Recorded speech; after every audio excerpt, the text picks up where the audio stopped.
नमो बुद्धाय, जय सम्राट, जय भीम, जय भारत। मैं हूं प्रदीप मौर्य, आप देख रहे हैं न्यूज 7 भारत। आज इस न्यूज रिपोर्ट के माध्यम से हम जानेंगे पाखंडी जब बुद्ध धम्म की विरासत को अपने पाखंडवाद में कन्वर्ट कर रहे थे, बदल रहे थे, हिंदू धर्म में कन्वर्ट कर रहे थे, तो उनके सामने बहुत चैलेंज था कि किस तरीके से बुद्ध की विरासत को बदलकर वह एक नया धर्म बना दें। दरअसल मूर्ति प्रथा तो इनके धर्म में तो थी ही नहीं, और ना ये मूर्तियां बनाते थे, ना बनाने लायक थे, ना इनके पास कला थी। तो इनके पास जो इन्होंने छल और कपट से हासिल किया था बौद्ध विरासत, उस बौद्ध विरासत को बदल देना या कन्वर्ट कर देना या उसका ब्राह्मणीकरण कर देना इनके लिए काफ़ी आसान था। धूर्त, चालाक, चतुर तो ये थे ही, तो उन्होंने अपनी धूर्तता लगा दी। क्या किया? बुद्ध की माता महामाया का ब्राह्मणीकरण काल्पनिक गजलक्ष्मी अलौकिक लक्ष्मी में परिवर्तित इन पुरातात्विक मूर्तियों से कॉपी कर चित्रित किया गया है। कोई भी ब्राह्मणों द्वारा बनाए गए देवी देवताओं की अगर आप साक्ष्य सबूत मांगते तो आपको सिर्फ उनके चित्र ही मिलेंगे, क्योंकि उनको बुद्ध धरोहर की लाखों मूर्तियों से या तो कॉपी किया गया है या उन्हीं मूर्तियों को खुल्लम खुल्ला चोरी कर उनका मूल स्वरूप बदल के उनका ठप्पा लगाया गया है। काल्पनिक देवी देवता का नाम चिपका के परिवर्तित किया, फिर प्रचलित किया। लेकिन बहुत से देवी देवता ऐसे हैं जिनका अस्तित्व सिर्फ चित्र में है। उनकी पुरातात्विक साक्ष्य बौद्ध की धरोहर में मिल जाएगी, जहां उनकी करतूत का पर्दाफाश हो जाएगा। लोग जाग जाएंगे और उनके पैसे कमाने की दुकान बंद हो जाएगी, साथ साथ उनका वर्चस्व भी खत्म हो जाएगा। हिंदू धर्म की धन देने वाली लक्ष्मी की यही सच्चाई है कि वो सच्चाई से चुराकर झूठ में तब्दील है। मूर्ख वो हर कोई है जो ब्राह्मणों द्वारा थोपी गई परंपरा और उनके काल्पनिक देवी देवताओं की खोज पड़ताल, जांच पड़ताल किए बिना आंखें बंद और दिमाग बंद कर कर अपना लेता है। वह सभी मूर्ख हैं जो तर्क नहीं करते हैं, जो जांच पड़ताल नहीं करते हैं।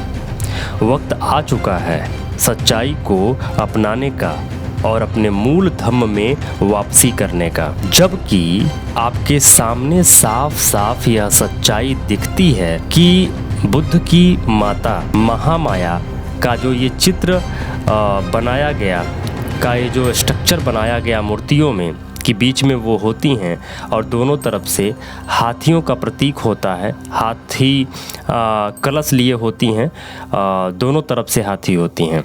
किसी भी मंदिर में जाइए या कहीं भी जाइए, आपको यह प्रतीक लगभग देखने को मिल जाएगा। मैं बहुत सारे फोटोग्राफ, बहुत सारे सबूत आपको दिखा रहा हूँ, इनको देखिए और समझिए कि एक्चुअल में यह बुद्ध की माता महामाया का जो स्ट्रक्चर है उनकी मूर्तियों का, उसी मूर्ति को चोरी करके लक्ष्मी बनाया गया है।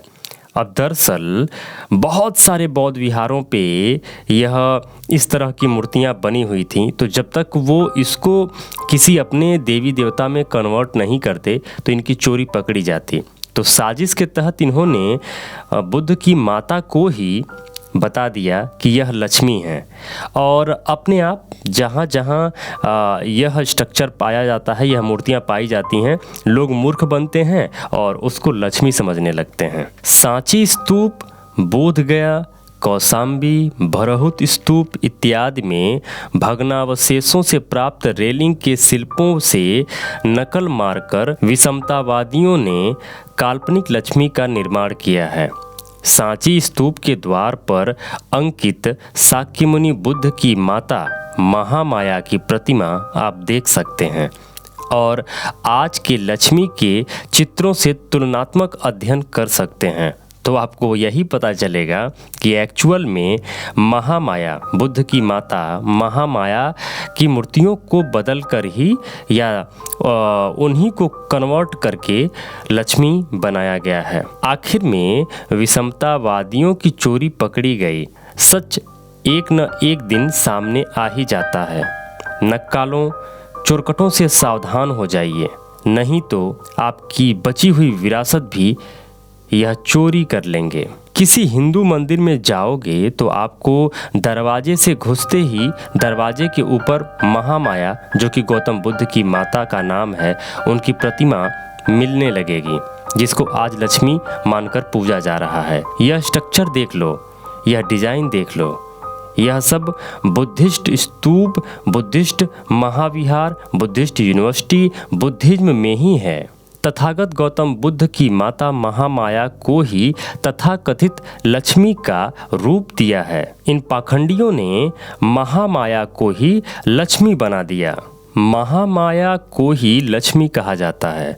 बौद्ध धर्म को काउंटर करने के लिए ब्राह्मणों ने देवियों का निर्माण किया, लेकिन यह खबरदारी ली गई कि वह बौद्ध प्रतीकों से ही बनाए या बौद्ध प्रतीकों को देवी घोषित किया। वर्तमान ब्राह्मणी धर्म, जिसे हिंदू धर्म कहते हैं, वह बौद्ध प्रतीकों को के नायकों को चुराकर बनाया गया है। यह आंध्र प्रदेश का कांदरदर्मा मंदिर है। बड़े वाले नारंगी घेरे में जो मूर्ति है वह तथागत सिद्धार्थ गौतम बुद्ध की माता महामाया की मूर्ति है, और जो छोटे नारंगी घेरे में अंदर दाईं ओर की मूर्ति है वह खुद सिद्धार्थ गौतम बुद्ध की है। यह प्रमाण है कि यह मंदिर पहले का बौद्ध स्थल है। मंदिर के अंदर प्रतिमा बदल सकते हैं, लेकिन सब कुछ नहीं बदल सकते, और सच्चाई एक ना एक दिन सामने आ ही जाती है। इस तरह का स्ट्रक्चर सिर्फ गौतम बुद्ध की माता महामाया के लिए बनाया जाता रहा है प्राचीन काल से। तो मेरे मित्रों, बड़े ही आसानी से आप समझ पाएंगे कि यह एक्चुअल में जो मुख्य द्वार होता है ना, वहीं पे ये मैक्सिमम बना होता है। तो किसी भी मंदिर में या किसी भी प्राचीन विरासत को अगर आप देखें और अगर यह स्ट्रक्चर बना हो तो आप खुद समझ सकते हैं कि यह किनका मंदिर है या किनका बौद्ध विहार है। इसको समझना काफ़ी आसान है। मेरे मित्रों, आगे बढ़ने से पहले मैं आपको बता देना चाह रहा हूं कि वीडियो बनाने में बहुत सारा एफर्ट लगता है, बहुत सारा रिस्क होता है। मैं एक बौद्ध हूं और अपने कर्तव्यों का पालन कर रहा हूं, लेकिन क्या आप बौद्ध हैं? आप बौद्ध हैं तो अपने कर्तव्यों का पालन क्यों नहीं कर रहे हैं? कम से कम इतना तो कर सकते हैं ना कि इस वीडियो को जितना ज़्यादा से ज़्यादा हो सके, या इस चैनल पे लगे अन्य वीडियो को जितना ज़्यादा से ज़्यादा हो सके अपने मित्रों में, अपने जानने वालों में सोशल मीडिया पे शेयर करिए, जिससे अपने वो मित्र जो पाखंडबाज से इस समय भी ग्रसित हैं, वह सारे सबूतों के साथ यह वीडियो देखेंगे तो आज नहीं तो कल उनका घर वापसी हो ही जाएगा। तो मेरे मित्रों, कम से कम इतना करिए कि इस वीडियो को या इस चैनल पे लगे अन्य वीडियो को शेयर जरूर करिए। मेरे मित्रों, यदि आप चाहते हैं कि हम और हमारी टीम इसी तरीके से रिसर्च करते रहें, इसी तरीके से आपके लिए कंटेंट बनाती रहें, तो प्लीज निवेदन है, डोनेशन जरूर करें। स्कैनर स्क्रीन पर लगा हुआ है, स्कैन करके डोनेशन जरूर करें।